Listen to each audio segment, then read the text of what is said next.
Hi student, अस्सलाम वालेकुम। कैसे हैं आप सब? ठीक हैं? अच्छा जी। हमारा जो टॉपिक है आज का वो है डायमेंशंस। फिज़िक्स में सबसे इम्पॉर्टेंट चीज़ जो होती है वो होती हैं फिज़िकल क्वांटिटीज़। यानी कि फिज़िक्स में हम जो ज़्यादा से ज़्यादा काम जो हम करते हैं वो मेजरमेंट होती है। किसी भी ऑब्जर्वेशन के लिए मेजरमेंट ज़रूरी होती है। हमें मास कैलकुलेट करना पड़ता है, टाइम ड्यूरेशन कैलकुलेट करनी पड़ती है, लेंथ कैलकुलेट करनी पड़ती है। So without physical quantities I guess there is no physics. तो फिजिक्स के लिए हमें हमेशा फिजिकल क्वांटिटीज की नीड होती है। अब फिजिकल क्वांटिटीज क्या होती हैं? ऐसी क्वांटिटीज जिनको आप आसानी किसी भी सिस्टम किसी भी मेथड से आप इसको मेजर कर सकें, यानी पॉसिबल हो मेजर करना। That is what is physical quantity. ठीक है। अब जो फंडामेंटल क्वांटिटीज होती हैं हमारे पास वो 7 होती हैं, जो आपने अपने मैट्रिक लेवल में पढ़ी हैं। ठीक है। वो फंडामेंटल क्वांटिटीज ऐसी होती हैं जो किसी पर डिपेंड नहीं करती, वो इटसेल्फ होती हैं। उनसे हम दूसरी क्वांटिटीज बना सकते हैं। ठीक है। अच्छा, अब उनसे मिलके बनने वाली जो क्वांटिटीज होती हैं उन्हें हम क्या कहते हैं? उन्हें हम कहते हैं डिराइव्ड क्वांटिटीज। That's it. अच्छा जी। तो फिजिकल क्वांटिटीज़ को जो पहचानने का तरीका होता है वो सबसे पहला तरीका होता है उनके यूनिट्स के ज़रिए उनको पहचानना। यूनिट्स कौन से यूनिट्स होते हैं? We have S I units. S I units क्या होते हैं हमारे पास? ठीक है। First of all, for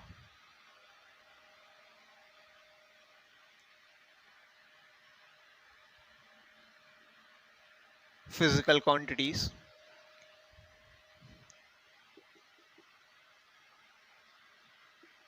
S I units. Physical quantities की जो पहचान होती है वो उनके एस आई यूनिट्स होती है। ठीक है। फंडामेंटल क्वांटिटीज़ जो होती हैं उनके जो एस आई यूनिट्स होते हैं वो सिंगल यूनिट्स होते हैं, जैसे कि मीटर। ये जो मीटर है ये किसके लिए है? ये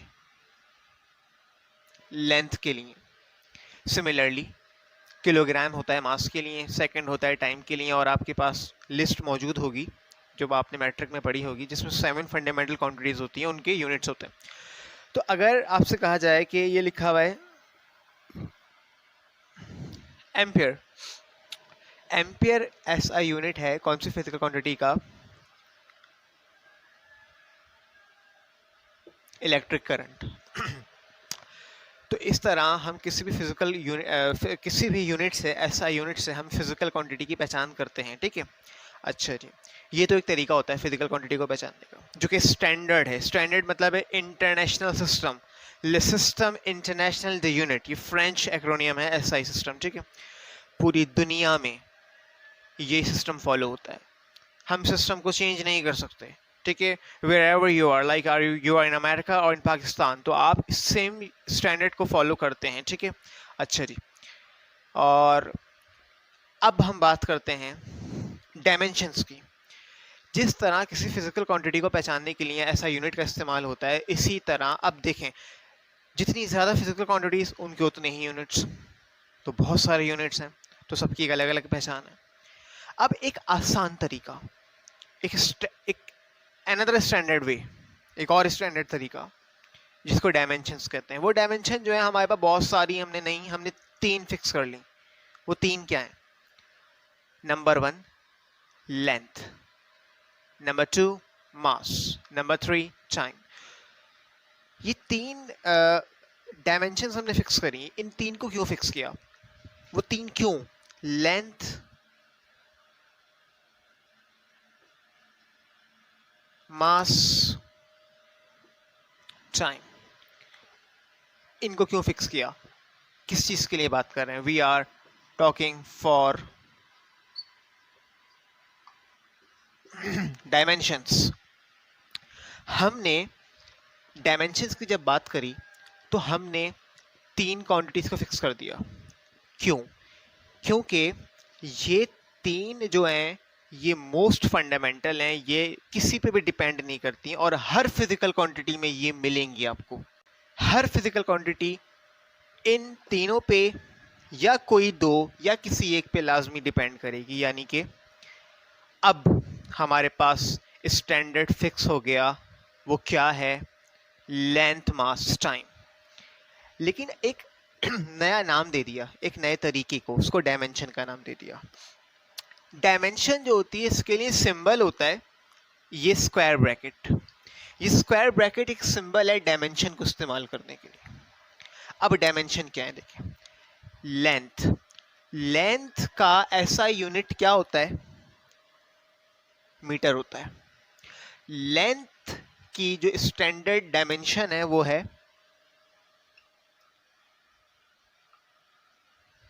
L. Capital L is for the dimension of length. मास का ऐसा यूनिट क्या होता है, kg, किलोग्राम। मास के लिए जो स्टैंडर्ड डायमेंशन है वो क्या है, m. सिंपल रूल है, लेंथ के लिए L, मास के लिए m और टाइम के लिए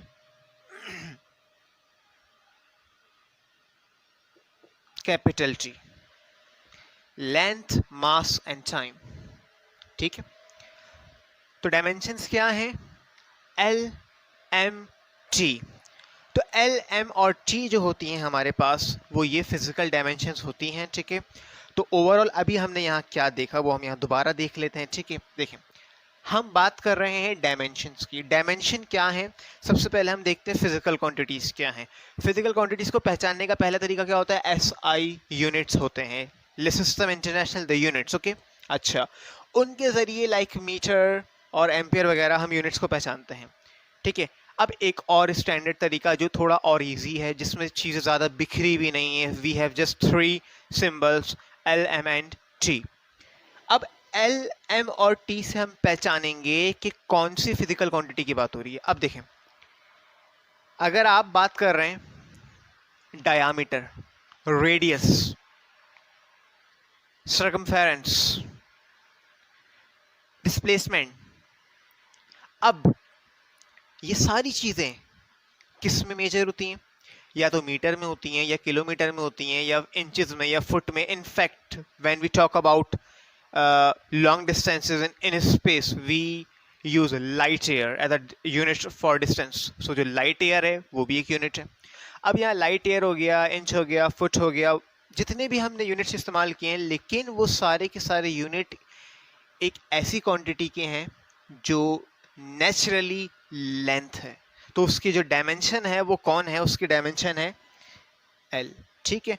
L उसकी डायमेंशन है। हम बात करते हैं, आपको पता है लेंथ के लिए L, मास के लिए M, टाइम के लिए T, ठीक है। हम बात करते हैं, आपको जब पता है कि लेंथ जो है, ठीक है, वो L है इसकी डायमेंशन।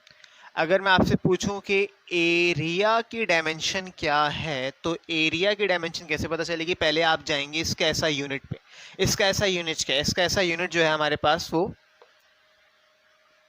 मीटर है, स्क्वायर। तो जब मीटर स्क्वायर है तो मीटर स्क्वायर का मतलब है L स्क्वायर।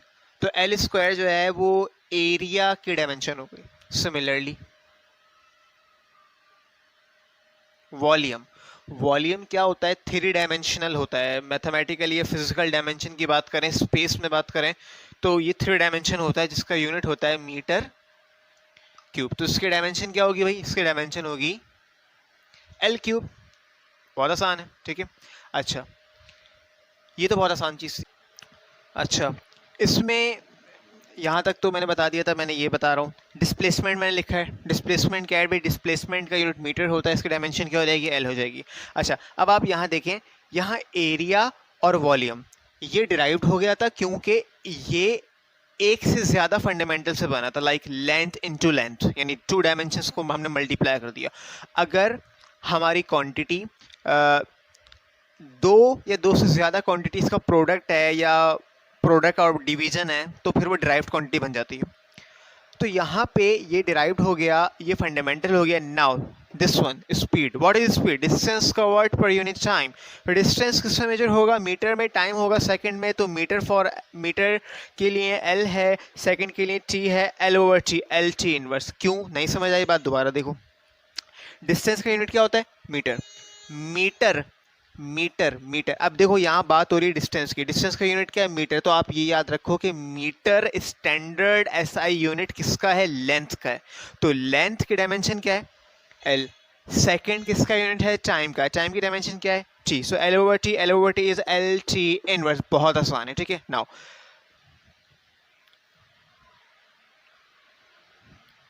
Now acceleration. मेरी राइटिंग बहुत प्यारी है जो कभी कभार मुझे खुद भी समझ नहीं आती, लेकिन राइटिंग से क्या होता है? असल तो कॉन्सेप्ट होता है. ठीक है. डॉक्टर की राइटिंग कौन समझता है? अच्छा जी. एक्सेलरेशन. एक्सेलरेशन आपको पता है क्या होता है? इसका यूनिट याद देखो. देखो आपको सबसे पहली चीज़, अगर आप फिजिक्स के स्टूडेंट हैं तो सबसे बुनियादी चीज़ ये है कि आपको 7 फंडामेंटल क्वांटिटीज प्लस उनके यूनिट्स याद होने चाहिए, और मोस्टली ज़्यादा यूज़ होने वाली जो ड्राइव्ड क्वांटिटीज़ हैं वो और उनके यूनिट्स याद होने चाहिए, और हो सके तो सारी क्वांटिटीज़ और उनके यूनिट्स तो याद ही होने चाहिए. ठीक है. अच्छा जी. एक्सेलरेशन के लिए क्या होता है? मीटर पर सेकंड स्क्वायर. तो अब आप देखेंगे कि मीटर किसका यूनिट है? वैसे तो डिस्प्लेसमेंट का है, लेकिन अगर हम इसको ओरिजिनली बात करें तो मीटर किसका यूनिट होता है? लेंथ का होता है. तो लेंथ की डायमेंशन क्या होती है? लेंथ की डायमेंशन होती है एल. और सेकंड किसके लिए है? टाइम के लिए. टाइम की डायमेंशन क्या है? टी. और इस पे आ जाएगा स्क्वायर, और इसको लो भाई यूं लिख देंगे एल टी माइनस 2. ठीक है. अब देखो कंपेयर करते हैं. स्पीड. स्पीड की क्या थी? L T inverse. Acceleration. Acceleration की क्या है? L T minus 2. अब इनमें डिफरेंस क्या है? दोनों में एल टी आ रहा है, एल टी आ रहा है, बट डिफरेंस क्या है? यहाँ पे है 0 -1, यहाँ पे है 0 -2. एल और टी. एल की पावर 0 है, टी की पावर -1 है. एल की पावर 0 है. Oh I am really sorry, that's wrong. There is a mistake. I should write here 1 and here 1. Sorry, there was a mistake. क्योंकि यहाँ L सिंगल है तो L की पावर 1 है और T की पावर -1 है. L की पावर 1 है, T की पावर -2 है. तो देखें अब एल टी दोनों में मौजूद है, लेकिन अगर हम बात करें तो स्पीड और एक्सेलरेशन दोनों में एल की पावर 1 है, लेकिन स्पीड और एक्सेलरेशन में फ़र्क ये है कि टी की पावर -1 और -2. 1 -1 1 -2 पहचान लिया आपने, स्पीड और एक्सेलरेशन. नाउ अब थोड़ा सा मुश्किल पे आते हैं. फोर्स. अब हम आते हैं फोर्स पे. तो फोर्स क्या है?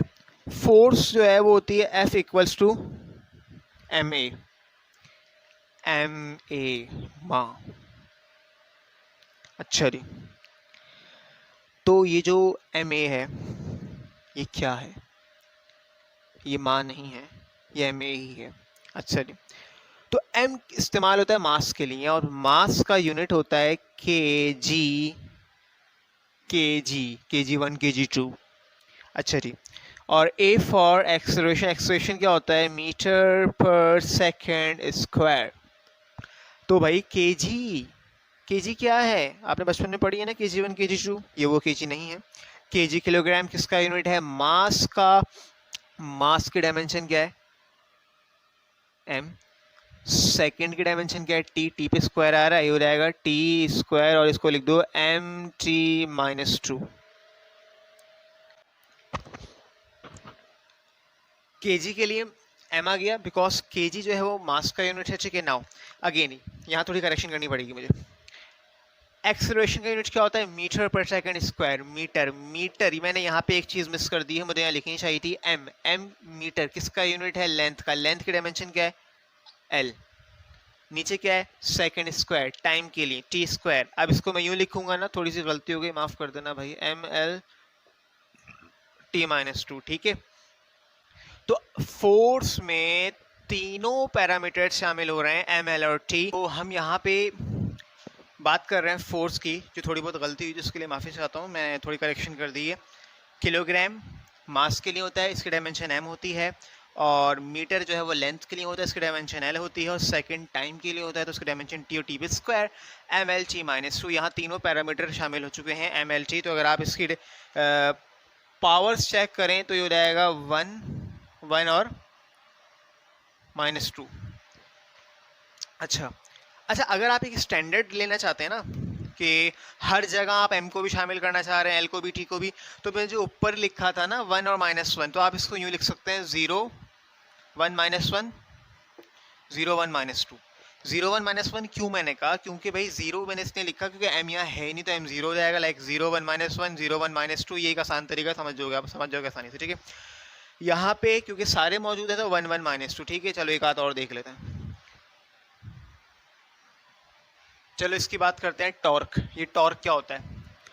Turning effect of the forces about the axis of rotation. जब आप किसी ऐसे ऑब्जेक्ट पे फोर्स लगाते हो कि उसको फोर्स लगाओ तो वो लीनियरली आगे नहीं आए बल्कि यूं घूमने लग जाए, इस तरह से टर्न हो जाए। यानी दरवाज़ा, जैसे आप दरवाजे पे फोर्स लगाते हो, दरवाज़ा खोलते हो, दरवाज़ा यूं खोलते हो लेकिन दरवाज़ा यूं खुल जाता है, टर्न हो जाता है, ठीक है। तो अब इसमें क्या होता है, टॉर्क क्रिएट हो जाता है, turning effect of the forces होता है। तो इसका जो फॉर्मूला होता है वो होता है एफ डी, फोर्स और मोमेंट आर्म, ठीक है। तो अब आपको पता है फोर्स, फोर्स क्या है, फोर्स है न्यूटन, फोर्स क्या है न्यूटन, और डी क्या है मीटर, न्यूटन मीटर। अब आपको यहाँ न्यूटन की डायमेंशन नहीं रखनी है, आपने न्यूटन को एक्सपेंड करना है। न्यूटन को एक्सपेंड करने का मतलब ये है कि न्यूटन किसके बराबर होता है। अब आप ये याद रखेंगे कि जो न्यूटन होता है वो बराबर होता है kilogram metre per second square.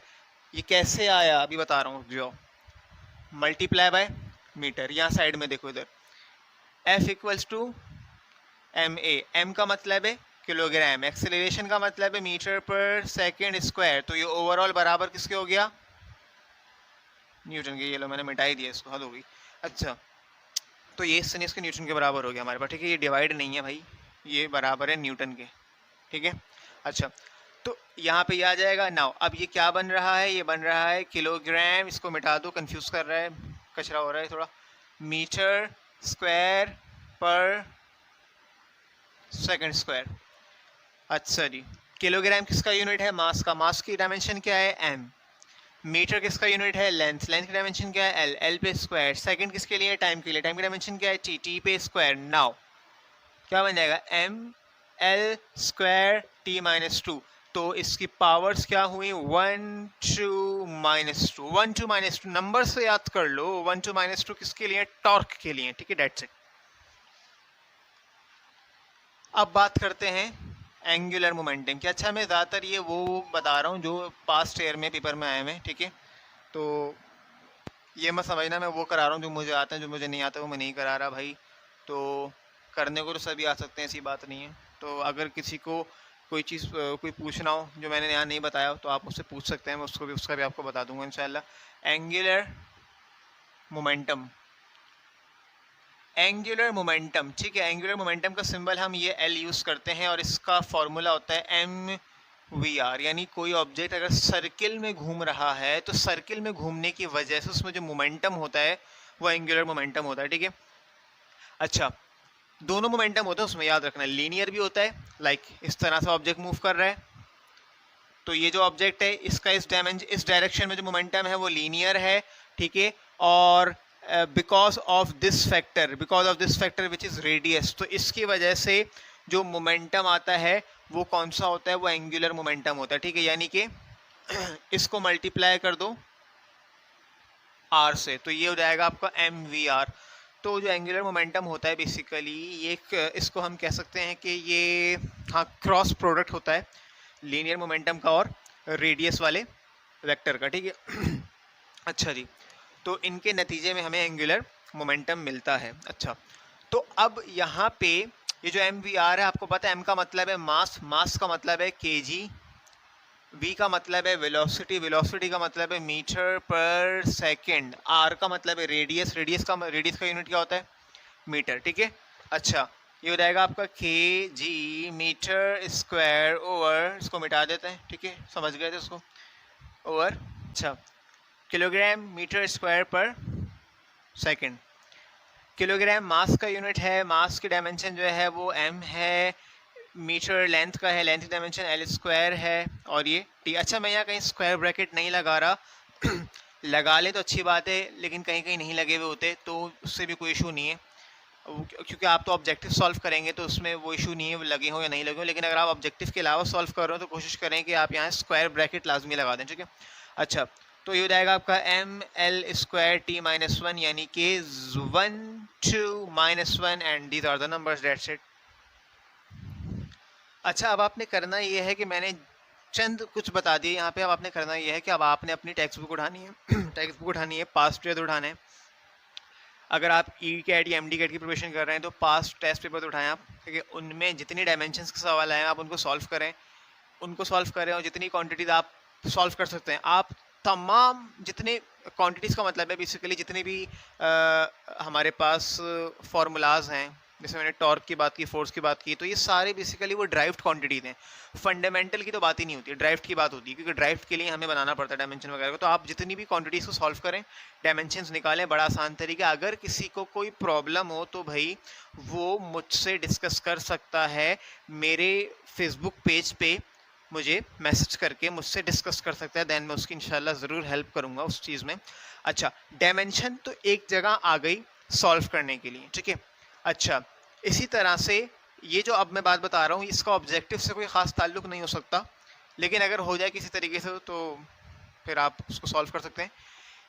असल में देखिए फिजिक्स में जितने भी एक्सप्रेशंस, जितने भी इक्वेशंस, जितने भी फार्मूलाज होते हैं, सॉरी जितने भी इक्वेशंस या फार्मूलाज होते हैं, क्योंकि वो सारे वैलिड होते हैं, इनवैलिड तो हम पढ़ते नहीं है। तो वैलिड होने की पहली शर्त ये होती है कि वो जो इक्वेशन है, वो जो फार्मूला है, उसके बोथ साइड की जो डायमेंशंस होती हैं वो सेम होती हैं। Like F equals to M A, तो इसकी डायमेंशन और इसकी डायमेंशन सेम होगी। S equals to V I T plus half A T square, दोनों साइड की डायमेंशन जो है वो सेम होगी। अगर दोनों साइड की डायमेंशन सेम है सो जो हमारी इक्वेशन है, फॉर्मूला है, वो डायमेंशनली करेक्ट है। मैं एक सॉल्व करवा रहा हूं, बाकी एक से दो आपको करने को दूंगा, बाकी आपको जितने फॉर्मूले वेरीफाई करने को करते रहना घर बैठ के, ठीक है। मैं आपको सेकंड इक्वेशन वेरीफाई करवा रहा हूं, ठीक है। S equals to V I T plus half A T square verify करते हैं इसको, ठीक है। वेरीफाई करेंगे, लेफ्ट राइट साइड की डायमेंशन सेम होनी चाहिए। पहली बात है लेफ्ट साइड की डायमेंशन क्या है? डिस्टेंस, डिस्टेंस का मतलब है मीटर, मीटर की डायमेंशन क्या होती है? सही एल, ठीक है।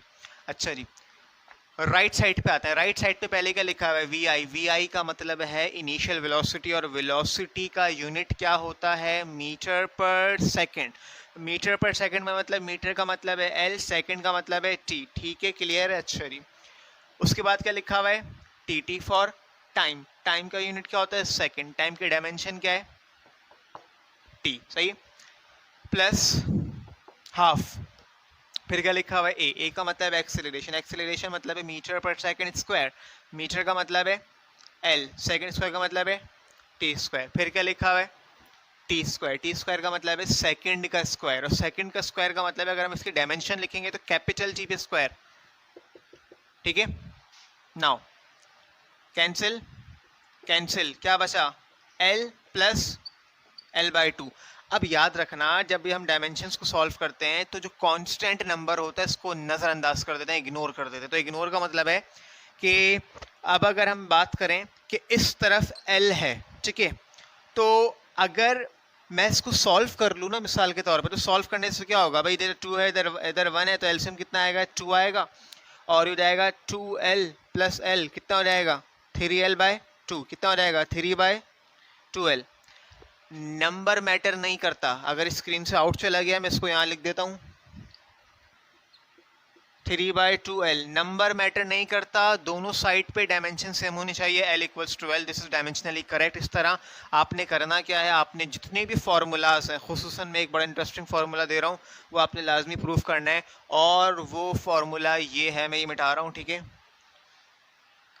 This is the biggest formula E equals to MC square, E equals to MC square. बाकी सारे प्रैक्टिस करें, जो ई कैट MD कैट के लिए तैयारी कर रहे हैं उनके लिए भी काम आएगा ये, ठीक है, जो रेगुलर पढ़ उनके लिए भी काम आएगा। अच्छा, एक लास्ट चीज़ बता दूं कि एक इस तरीके से भी आ सकता है कि आपको ऑब्जेक्टिव में डायमेंशन दे दी जाए, लाइक MLT किसी भी सूरत में दे दी जाए, आपसे पूछा जाए कि ये कौन सी क्वांटिटी है, उसकी भी एक एग्जाम्पल मैं आपको दे देता हूँ, बाकी आप उसकी भी प्रैक्टिस करें, ठीक है। अच्छा जी, देखें, आपको एक MCQs आया, ठीक है, उसमें क्या कहा, उसमें कहा कि MLT-2 ये किसकी डायमेंशन है, तो आपको ऑप्शन दे दी, ऑप्शन ये रहे डेंसिटी, वेट, प्रेशर, मोमेंटम। कैसे पहचानेंगे? या तो आप नंबर से सारी डायमेंशंस याद हो आपको तो आप पहचान लेंगे बआसानी, लेकिन ये थोड़ा मुश्किल हो जाएगा। तो आपके पास जो ऑप्शन है आप उन ऑप्शन से पहचान सकते हैं बड़ी आसानी से, ठीक है। जैसे कि आप पहले तो ये देखें, ये क्या है, एम का मतलब है किलोग्राम, एल का मतलब है मीटर, टी इनवर्स का मतलब है सेकेंड इनवर्स, इसको यूँ लिख दें kilogram metre per second square. अब आपको याद होगा kilogram metre per second square बराबर होता है न्यूटन के, न्यूटन यहाँ कहीं न्यूटन है, डेंसिटी में न्यूटन होता है, वेट में न्यूटन होता है, प्रेशर में या मोमेंटम में, तो आपको पता होगा weight is a force, so weight का यूनिट क्या होता है, न्यूटन। तो राइट ऑप्शन क्या होगा, वेट होगा। That's it. इस तरह के और भी प्रैक्टिस आप करें, अगर कोई प्रॉब्लम हो तो आप मेरी हेल्प ले सकते हैं। That's it, thank you so much.